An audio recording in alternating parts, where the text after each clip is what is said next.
Have you read a story in the Dreoith saga and come away with a classic case of immersion after effect? Let me guess, there are questions which remain unanswered even as the magic expanded, adding another layer to the dream. The grand desire to turn the page to discover what happened next ended with the last leaf turned. If you're asking where the remedy for the book hangover is, you know the answer: read another story. But you aren't ready for the next tale, not yet. The dust needs to settle before you pick up the next volume. So you have found your way here. You aren't alone.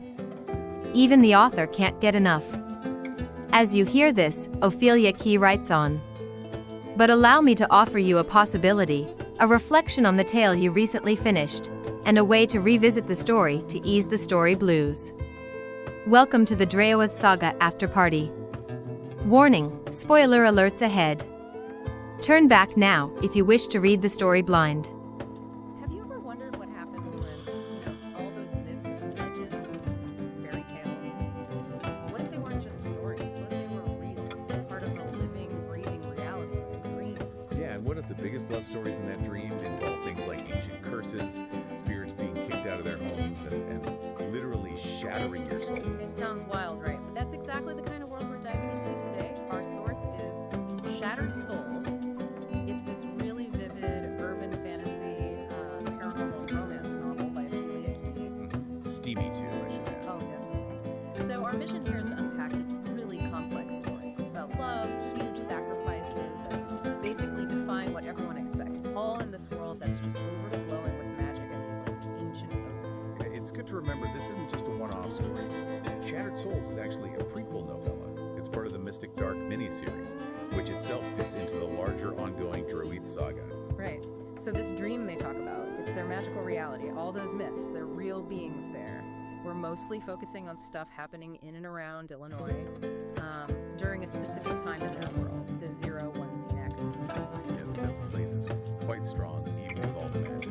So the big question we're digging into is, how does this intense relationship, this sort of dance of fate and duty and love between a cursed human woman and this outcast immortal, how does it get so tangled up in major magical politics? Crucially, what does it all mean for them? For Danica and Rorik, especially when their actual souls are on the line. Exactly. Let's get into it. Let's start with our main characters, Danica Klein and Rorik Skogbetter. So Danica, she's human, but she's got this. It's described as a supernatural curse. She has the ability to draw the path of infinity into the dream. Infinity here means this raw, untamed magical power. But it's not a gift for her. It's dangerous. Not at all. It makes her a massive target, the people hunting her. The book says her life or death mattered little to them, just wanted her power. Yeah, she barely escaped these guys, Peter Elliott's men. They wanted to enslave her and abuse her abilities. And even though Rorik rescues her, well, things get complicated fast. How so? She falls for him hard. The source says she fell hard for the man who rescued her. But tragically, she gets this idea in her head. She thinks he only wants her for sex, not for love. Oh, the classic miscommunication. Totally. She feels their whole connection is fraught with issues she couldn't understand, and she ends up convincing herself he's actually better off alone. There's this deep sadness there, this feeling of rejection. It's really heartbreaking. And on the other side, we have Rorik Skogbetter. He's not your average hero type. Not even close. He's an outcast, immortal forest spirit, which in this world is this powerful kind of ghostly warrior figure, often very lonely. And why is he an outcast? He failed, basically. He was supposed to protect his forest, but humans started a fire and it got destroyed. The Vatir Council, they exiled and banished him. Incredibly. They even stripped of his flesh. Yeah. Left him wandering as a homeless Drox, just aimless. Wow. Okay, so how does he get back from that? He has to swear an oath of fealty to this powerful figure, Forest Lord Zanzar Ironwood. That lets him regain his form as a Skogvator, like a giant forest warrior with all his magic back. And that's when he ends up in Illinois. Exactly. He takes up residence in Elburn Forest, that nature preserve. But he's solitary. After everything, he has this bitter hatred for humans initially.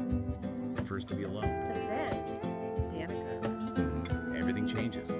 Despite all that history, that solitude, the book says no preparation was enough to defend his heart from Danica Klein. But it's not simple, right, because of his past. Right. He has this deep-seated feeling of being worthless mirrors how he sees things. He convinces himself he's worthless and that she chose against him. Even though she was the one feeling rejected. Al, yeah, it's a total mess of cross signals.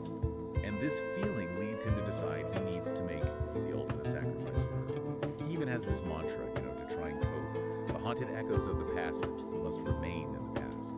Remembering to relive gives them a life they shouldn't possess. That says so much about his internal struggle, doesn't it? Just trapped by his trauma. Absolutely. It's like this wall in his mind, stopping him from seeing her feelings or his own value. Classic self-sabotage, really. Just magic. So this already very complicated love story then takes this huge dramatic turn. Rorik rescues Danica, takes her to this elvish hospital asylum to get some kind of tracking device out of her. Yeah, strange technological tracking. But getting help from the elves comes at a price. A huge one. What do they want? The elves, through this figure of Gavin, they demand death for Danica to line before the moon grows full again. They see her infinity magic as this massive threat that needs to be ended. Just death as payment. Yep.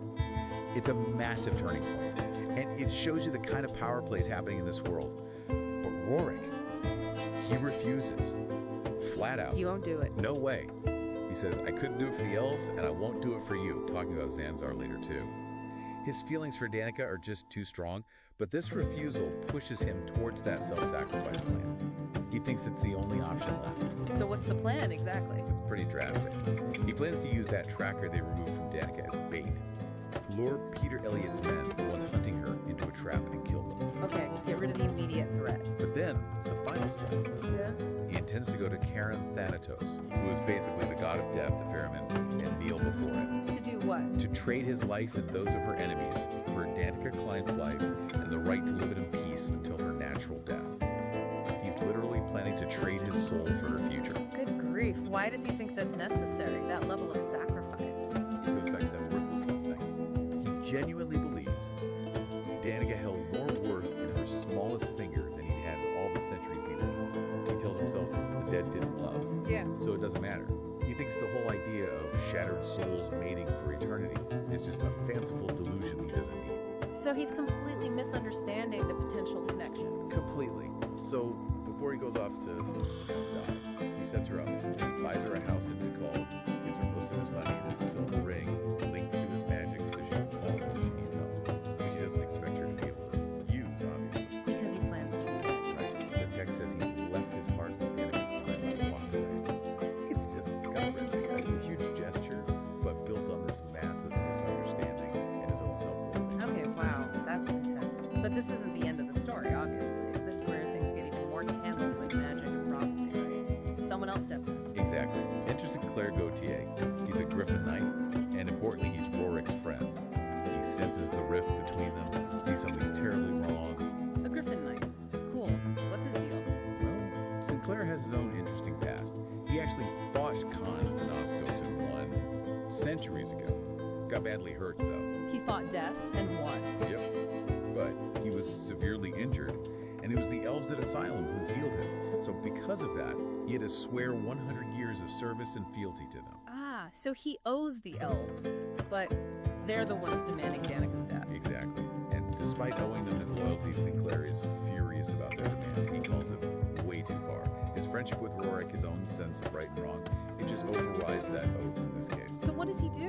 He can't just let Rorik walk into this death pact. No, he takes action. He writes to Zanzar Ironwood. Rorik's liege lord, the one Rorik swore the oath to. Right. Sinclair tells Zanzar everything about the elves trying to basically steal Rorik's loyalty and usurpation, he calls it.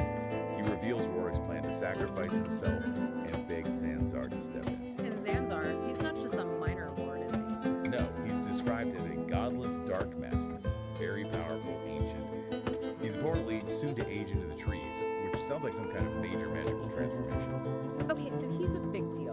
Why would he care about Rorik and Danica's personal drama? Because it's not just personal drama to him. Zanzar has a much bigger game plan. He needs Rorik to claim Danica. Needs it to fulfill something called the Unlikely King's Prophecy. A prophecy? What's that about? It seems massive. Something about Lucifer versus something called Orcus Sancte, the whole future of immortals in the dream. Claiming Danica is also tied to Zanzar being able to return to claim his own mate. So Danica's infinity magic is key to all of this. Absolutely key. Zanzar believes her power is needed to ensure the dominoes all fell in the direction he wanted. It's all strategy for him. Ruthless maybe, but strategic. So Zanzar decides to intervene. How? He sends his top warrior, his Soul Dark warrior commander, Salvatore the Clerk, to go get Danica. She's going by Danny's surname, trying to line up. Get her and take her where? To the Hall of Shattered Souls for a claiming ceremony. And Zanzar gives Salvatore specific instructions. Make sure she's a prepared sacrifice before the full moon rises. Prepared sacrifice? That sounds ominous, like Zanzar agrees with the elves. But here's the twist. Zanzar is manipulating things beautifully or terribly, depending on your view. He knows Rorik's oath to him is absolute. It can't be overridden by the elves. Okay. So he words his command in a way that makes Rorik believe he must end the mortal life of Danica Klein, just like the elves wanted. But Zanzar's actual plan is for Rorik to perform this ancient ritual, the Shattered Soul Sacrifice. The thing the book is named after. Exactly. It's not murder. It's a specific, brutal sounding, but ultimately consensual way for Rorik to claim Danica as his mate. It incorporates her infinity magic into him and secures her power for Zanzar's grand plan. He's playing on Rorik's loyalty and his misunderstanding. That is deeply manipulative. Playing with Rorik sensitively. Oh, absolutely. It all leads to this central, incredibly intense, and honestly quite shocking scene. The Shattered Soul Sacrifice itself. Okay, set the scene. Salvatore brings Danica to this Hall of Shattered Souls. What happens? First, Salvatore explains things to Danica. He tells her about the concept of a drugacona, a ghost woman, the mate for a Drogwire like Rorik. Crucially, he tells her Rorik loved her. Finally, the truth comes out. Yes, and it changes everything for Danica. She realizes the huge miscommunication, understands his feelings finally, and she agrees to the ritual. It shifts from being an execution to this consensual act of violence. What does she say? Her words are just devastatingly simple. I love him. I thought he didn't want it. So she takes this immortal life coin, renounces her magic, and says she's willing to give all I am to Rorik Skaggsvetur. I choose my Drogomare, her ghost man. She takes control. Wow, that's powerful, but the ritual itself is sort of brutal. Yeah, the description is intense. Rorik still thinks he's following Zanzar's order to kill her. His oath compels him. He has to plunge the dagger into her heart. Oh my god. Rip her soul right out of her body, then dunk it in liquid ice to freeze it solid. It's a lot. Freezing her soul. Then what? Then he takes a copper hammer and has to literally smash Danica Klein's soul. Smash it, like destroy it. Not entirely. He has to carefully preserve the rainbow portions. That's her infinity magic. Yeah. But the rest, Yeah. smashed. And then, to bind them, you have to rip a mashing piece of his own soul out. He shatters his own soul. Yes, to replace the part of hers that was lost. The book describes the agony he feels. It's a literal exchange. He then adds Danica's infinite magic to himself, absorbing her power, getting these huge new reserves. After he gets her power, she loses part of her soul. What happens to her? He then fuses Danica's soul back together with a piece of his own soul acting like magical glue, I guess, Yeah. and her soul returned to her body. Okay, so she's alive? It changed. She's not quite alive yet. This next part is the rebirth. Rorik slits his own wrist, performs an ancient ritual of blood sharing. He feeds his blood to her body, which restores her, restarts her heart. He also has to drink her frozen heart's blood. This is seriously intense ritual magic. Very, and the result is profound. Danica comes back, but she's not mortal anymore. She's a true Drogacona. She now has Rorik's spirit magic, while her infinity belongs to him. Their powers are merged. So they're bound together now, magically and physically. Yeah, and the final step is intimacy. They bind his soul to hers, fully merging their essences. They become united as one being, locked together in the union of shattered souls. So Rorik finally understands. Yes, he gets it. This ancient ritual wasn't meant to be this horrible violation he initially feared. It wasn't brutal sex magic rape. It was meant to be a true consensual deep binding. What looked like total destruction was actually integration, the ultimate connection. Wow. Okay, so after all that, what does life look like for them now? This incredible transformation, this brutal ceremony. Where do they go from here? First, Danica makes a choice. She decides to go back to the forest with Rorik. She feels safer with him in his home. And their bond is finally clear, deep, loving. All those misunderstandings are gone. That must be relief, at least. And Rorik, he's changed too, right? He has her infinity magic now. He has, and absorbing her power, plus finally understanding the truth of their bond, it changes how he sees himself. He feels more worthy of his position than he'd ever been. He realizes not all was as it seemed about shattered souls.